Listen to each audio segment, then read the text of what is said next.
Alors, ezali suite bandeko na biso ya video na biso ya liboso na bandaki koloba ko se réinventer na poto ezali eloko ya motuya makasi.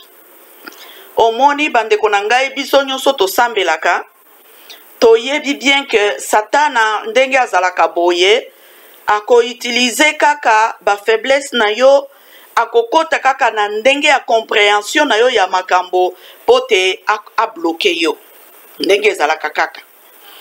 Bandeko na ngai bato ebele na poto bazali dans le déni. Dans le déni, je ne sais pas bien pour ndenge ya ko expliquer na yango na lingala. Na Swahili ezali ko kende ndenge moko na peut-être bubishi hein, c'est-à-dire motoison dimate situation au azanango. Donc oui, c'est ça le déni hein. Moto azo accepté donc azo dimate que peut-être situation oyo nazanango ezali correcte te, ou soit il faut qu'on se réinventer, ou soit il faut qu'on s'alelo comme sous. Le déni ezali kaka ndenge que mon toi se convaincre kaka na oyo makanisi na ye wana. Siko moni diable ndenge asalaka bandeko na ngai soki déjà a convaincre yo na makanisi na yo ke tikala kaka wana. Voilà pourquoi le déni wana ezalaka mbeto ya satana, ezalaka mbeto ya kindoki bandeko na ngai. Balingaka eloko wana makasi. Pour ceux qui ozali dans le déni, ça t'aide à stagner hein? Et que ça la ke oko avancer te okotika la place moko. Le déni va te faire en sorte que otikali kaka na place moko ozo bouger te. Du fait qu'otikali na place moko ozo bouger te, ezo sala ke oko avancer te, ezo retarder développement na yo, ezo retarder kokende liboso na yo, ezo sala ke ozo kola age na yo ezo kende, et puis yo otikali kaka stable dans le déni ozo zela kaka eloko yo tiaki na mutu ke il fallait kaka ezala bongo. Bandeko na ngai bo essayer ko comprendre nga na matière ya lelo hein. Eza matière moko ya mo eza moins compliqué pour na ko expliquer yango, mais na yebi ke boko comprendre hein. Ezali femme leader to salisana to pesa na mayele pote to kende yango na nalingi vraiment nzambe asalisa ngai hein, nazo aménager ba temps na ngai boye na boye pote to bandaka kosala ba live to se comprendre bo bino pe bo benga bo salisa ngai soki na bandi ko kale ndenge nazo kale bo pona expliquer likambo oyo naza nango lelo bandiko na ngai. Moto soki otikali dans le déni ezali mbeto ya satana, ezali mbeto ya kindoki oyo ebundisaka yo kende liboso te. Pourquoi? Parce que le déni t'aide à être freiné, le déni t'aide à ne pas avancer, le déni t'aide à ne pas contourner le plan du diable. Pona nini nazolobela yango bongo hein? Parce que bato mingi ba comprenaka te que Nzambe asalaka makambo na ye na ndenge na ye. C'est-à-dire, tu n'es pas obligé d'emprunter le même chemin pour arriver à la réussite. Donc, moto nyonso aye na poto na ndenge ya koluka pour réussir. D'accord, non? Vous êtes d'accord? Dites oui si vous êtes d'accord. Mais sinon, si ce n'est pas pour ça, oyaki kosani. Membele obandi na yo kaka na Congo, o vivre kaka vio tozaki na ngo biso nyonso. Soki o déplacé, eza na but pe na objectif moko boy. Ya biso oyo toyebi ya munene, ezali ke na keko na poto koluka, pour place wana ba chance eza ebele, et bongo na koki ko kozwata muke, et puis na sali sa famille na ngai, et puis bon nyonso wana esalamaka yango wana esalamaka c'est pourquoi moni nzela ya poto ezali très difficile bokanga yango po baoyo bayaki na nzela ya poto na objectif wana bazwaki yango pe changer ba vie ya bandeko na bango. Moi-même qui vous parle, j'en suis l'exemple, naza vraiment preuve. Ezali que moto yo ayaki liboso a changé vie na ngai nga pe naza lelo na vie ya bien. Ok, ezali processus moko ezali ya bien ezo kwende ko aboutir na bao bakotia mayele na ba résultat ya kitoko makasi toko koniya yango te. Kasi sikoyo erreur ya bandeko mosusu oyo bazo sala ba se retrouver que bazali kaka na place moko rond-point ndenge na lobakango ou soit bakoki ko avancer te, c'est parce qu'ils ne comprennent pas que na poto on doit toujours se réinventer. Koti que la sata na place te ozala dans le déni. Dans na poto, si tu veux réussir, si tu veux avancer, ayez ce qu'on appelle la subtilité d'esprit. Subtilité d'esprit, ezali kolobake, esprit na yo ezala souple. Donc, ndenge tozala kaboye, ndenge batangisaka biso makambo ya cerveau balobaka que soki moto akomi na ba 60 ans, 65 ans, 70 ans, il faut asalisaka nani cerveau na ye entraînement. Pote akoma na Alzheimer te, pote akoma na ba retard te, pote makanisie banda kobunga ye avante ya kimokolo wana. C'est un processus ezalaka normal soki moto akoli makanisie bunga kandenge tolobake pa na biso kuna community mwana muke. Alors awa bazolobake pote otika la longtemps raisonnable, longtemps cerveau na yo ezo fonctionner bien, ba raisonnement ezo ya kaka ba boule ozo beta, il faut ko entraîner cerveau na yo ba entraîner kango ndenge nini balobaka, il faut ko sala ba jeu ya Scrabble, ba jeu de mots, il faut ko sala sport, il faut ko tanga, il faut pas kotanga ba classe mais kotanga ba livre, kotanga ba information, ba journaux boye, il faut kotanga ba journaux, il faut ko sala ba ko landa biloko moko ya raisonnement ezo sala ke raisonnement na yo ekokota na ralenti mingi te. Yango wana bandeko na ngai siko le déni wana ezo sala ke otikali kaka place moko, tu ne peux plus bouger, tu ne peux plus avancer parce que tu attends que ce que tu as espéré, ce que tu voulais être, te suivre là où tu es. Ou soit tata ce que ozo landango. Mais non, Napoto ne fonctionne pas comme ça. Pourquoi je défends cette thèse-là de dire que ne restez pas stagné, ne restez pas dans le déni, il faut qu'on ait une subtilité d'esprit, il faut toujours être souple pour se réinventer. Pourquoi je dis ça? C'est parce que de plus que tu restes dans le déni, de plus que tu perds du temps. Quand tu perds beaucoup de temps, poto etambola kanata, bolingango te, poto ça marche avec le temps.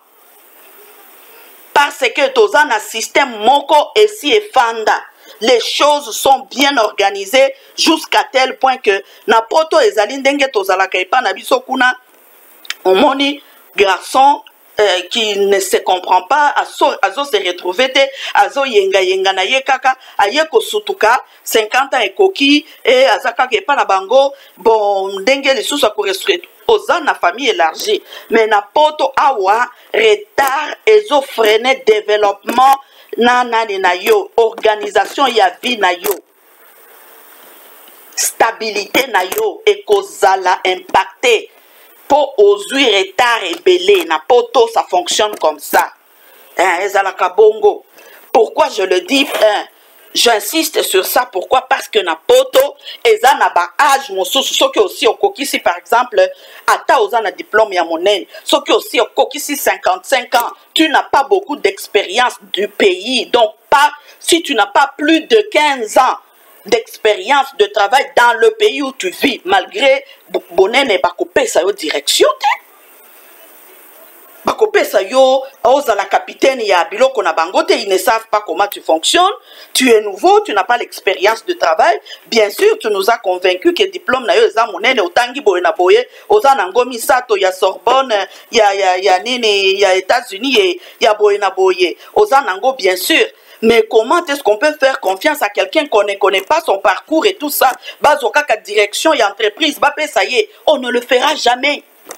wana ata soki osambeli na yebite ba miracle hein, mais bako salangote. La réalité c'est ça. C'est-à-dire que tu seras toujours obligé de commencer par le bas de l'échelle. Alors, le bas de l'échelle, wana, c'est ça. C'est ce qui arrive que ceux qui ont kota qui n'a pas 25 ans, au lieu de se concentrer, au comprendre que n'a pas temps et contaka mingi, je dois me réinventer. Na kota qui n'a pas je pensais être un grand mécanicien, par exemple. Ou bien je pensais être un grand banquier. Ok na place ok kotanga ba école ya banque wana boy na boy obandi oluka musala o ezo simbate el oluka musala omoni eza na ba secteur moko ezali vraiment fermé bazolinga kaka bana mboka ba fanda wana ezali le nom dit ya ba mboka oyo. Alors oza ok kotanga ba secteur wana eza na difficulté mingi ya kozwa nini musala. Mais en même temps il y a d'autres chemins que tu peux emprunter qui peuvent te donner le même résultat après. Si tu es direct, Ozali par exemple, directeur Ozali financier, Ozosala na banque par exemple, tu touches $10 000 par mois. Mais il y a d'autres secteurs qui donnent aussi $10 000 par mois que tu peux emprunter pour avoir le même résultat d'une vie meilleure. C'est pourquoi j'insiste sur la réinvention. Réinventez-vous à tout moment. À chaque occasion qui se présente, juste réinvente-toi, ça va beaucoup plus t'aider. Parce que si tu restes stagné, si tu restes stand-by, si tu restes en train de philosopher, de plus que tu es en train de philosopher beaucoup trop, de plus que le temps passe, de plus que tu avances en âge, de plus que tu es en train de fonder une famille, de plus que les responsabilités, tu as beaucoup plus de responsabilités maintenant que quand tu étais arrivé par exemple. Excusez-moi, mais et ça la kanga pas si pensa. Na yebisaka bino nyonso mikolo nyonso ke na poto c'est les mathématiques. Soki yo yaki na poto na bulu yeki. Oyebi ke non oye na yo kaka ke na nga ko vivre. Non, na poto bayaka ko vivre bongo te. Na poto mat nde. Soki ozalaka mat, ozalaka makasi na mathématique te, mais kokanisa na yo ba bulu na yo e mema yo na ndenge ya réflexion ya bien. Sinon kaka ndenge na lobaka okonune la libanda ou soit okonuna na deni na yo wana. Moi je veux être directeur de banque. Moi je veux être banquier. Moi je veux être banquier. Tu avais eu ton diplôme depuis 25 ans. Je veux être banquier. Moussala banque ezo monanate. Tant au moment où par exemple si tu te réinventes dans le marketing, ce qui par exemple aux ali manager ya magasin, tu peux être payé le même salaire que le banquier. Napoto ba salaire souvent bien sûr ezo landapé ba diplôme. Mais boye ba ke landaka pe ba secteur. Na poto elandaka pe ba secteur. Biso awa na Canada. Ba oyo bakumbaka ba track ya minene wana bazana ba expérience. Ba mosusu basalaka $100 000 par année. Mais peut-être moto mosusu aza banquier, aza na banque. Mais aza na poste moko eza moyenne, azo gagner au moins 50 000 voire même 60 000 par année. Mais un chauffeur de track gagne 100 000 par année. Ça dépend des secteurs. Biso awa na Canada, pas seulement na Canada, na bamboka nyonso ba o bazalaka na pétrole, bazalaka na ba secteur ya pétrole. Akoki kozala azali simple huissier. Azali simple huissier na ba secteur mosus. Par exemple, huissier oyo azo sala na banque, azana $15 ou bien $20 de l'heure. Huissier oyo azo sala na entreprise ya pétrole, azana $40 de l'heure. Ça dépend des secteurs. Voilà pourquoi j'insiste sur la réinvention. Réinventez-vous. Kotikala dans le déni que je veux seulement être comme ça. Place kindoke vandi. Je vous dis vrai, hein? Na moto na sambela kamakasi. Pe na diriger église. Je sais de quoi je parle, je ne le dis pas au hasard. Hein? Place satana lingaka wana. Okomona moto kangana lingna za la kaka footballeur ya munene lokola Mbappé. Boye bisaye boy, je veux être comme Mbappé. Il y en a qui arrivent. par la grande foi et le miracle. Mais si tu n'étais pas dans le plan de Dieu pour ça, tu es dans le déni et tu vas vieillir sans être Mbappé. Voilà pourquoi ngana yebisaka tabana nanga omoni batangisaka bango na école, il faut sala mosala oyo lingi ko sala mosala ata ezofuta bien mais soki olingi yango te ezali na ngana yebisaka bango wana ezali enseignement ya bana mindele po ezamboka na bango. Yo oyo to uti koya to uti mosika pona koya koluka netinga boy par exemple na olobango te po chef nanga musala landaka ba video nanga balengaki na yebisa bino secret mosusu ba misala mosusu ozwi yango po ezofuta bien ovandeli yango na age nanga yo nakende koluka mosala ya kolinga il faut nalinga yango. J'ai quel âge là? Est-ce que naza na chance que ceux qui na bungisi mosala nanga o naza nango naza na sens ya kozwa na secteur mosusu facilement? Non, na bamboko ekomi moins difficile po bazo recruter ba jeune ba ye na technologie ba ye na ba cop na bango na ba boule na bango ya internet moi e bana ba na vitesse moko oko mona ke biso. Je vous dis médecin de famille nangai to sekana mwana nangai médecin de famille nangai ayebi français te bino moko boyebi tozo vivre na ba zone moko eza anglophone anglais nde eza ebele na secteur na biso awa. Ben médecin nangai ayebi français te. Alors ngai na lobaka français mais anglais nanga pe nano ebeli bien te. Mais ce qui toke komona na eda na betaka anglais nanga wana yepe a se débrouiller toke na. Mais tango na kendaki na urgence jour moko toye kukuta ba jeune médecin o ba silisi classe sikoyo.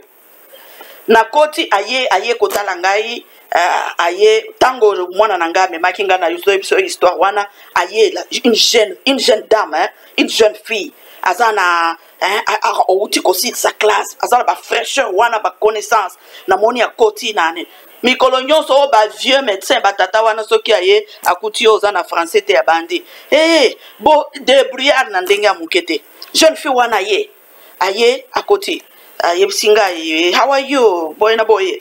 Alors ngana yebisi ke bon ngai anglais na ngai mais nazolo bango mais soki na lobi yango na difficulté problème ezate sala effort oyo kanga abi non toko perdre temps wana te allez azui téléphone na ye clac azana ba application kuna na kati bla pap ayebsinga loba na langue nyonso olingi expliquer nga les histoires na expliquer na français ye a cliquer wana azo écouter yango na anglais très bien ti ba écouter na ye.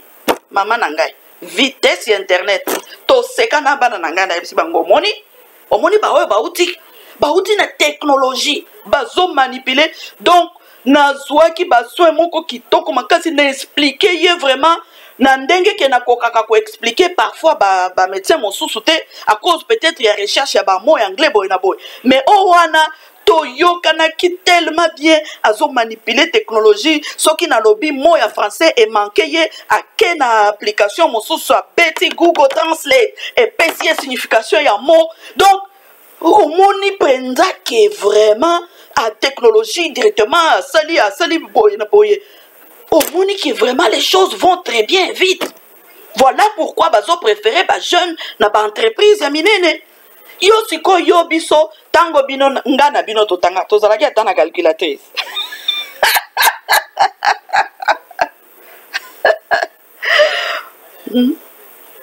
Vraiment, c'est quand même ko biso to se débrouiller mais bano bazande na bazo kola nango. Ngana aza na milieu école. Internet ezo banda na maternelle. Na maternelle mwana na mwana aza déjà na iPad na ye. Azo sala mathématique ya jeu na iPad. Combien d'animaux il y en a? Il compte 1, 2, 3, 4. Azo salango déjà aza na internet.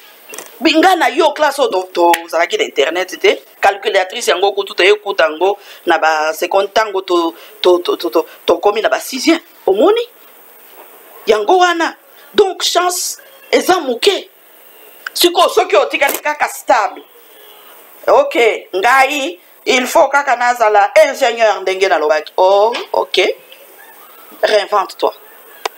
Parce qu'ozana niveau moko que tu as besoin de gagner ta vie. Tu as besoin de réussir. Mais na poto ezana ba occasion belenga na koko yebisa bien. Ba politicien nyonso monaka. Azana ba veste to yebi bango mais il ne touche pas beaucoup d'argent. plus que bateau bazana ba chauffeur ba ingénieur ba mécanicien ba mécanique ba oyo ba salaka ba mécanique ya ba engin ya minene wana ils gagnent beaucoup plus d'argent plus que les ba politiciens. Au monde bango ka ndenge ka ba veste wana bazana ba mbongo ebele te azwata amekata ya l'état boy mama na ngai ndenge ba koyemba ye partout akende boloko. Mais réinventez-vous. Hein? Merci pour la Rolanda Femme Leader TV. Toko continuer na sujet oyo. Bo kende na site nanga ba sujet nanga nyonso bozo mona ezali kaka 1 na 2. Suite nango ekozala ezali kaka na ba suite nango. Kasi nazo zela bo se bo s'abonner bandeko na ngai. Merci na bandeko nyonso bazo s'abonner. Bo s'abonner, bo continuer na intéresser bato ba vidéo na biso bo se décourager te maman na bino vidéo ekoya nango zala na moi patience po ezali biloko il faut réfléchir avant que loba eza rando te ke to kofinga na biso non ici il faut moi bongo kaka muke po te to avancer. Merci et prenez soin de vous.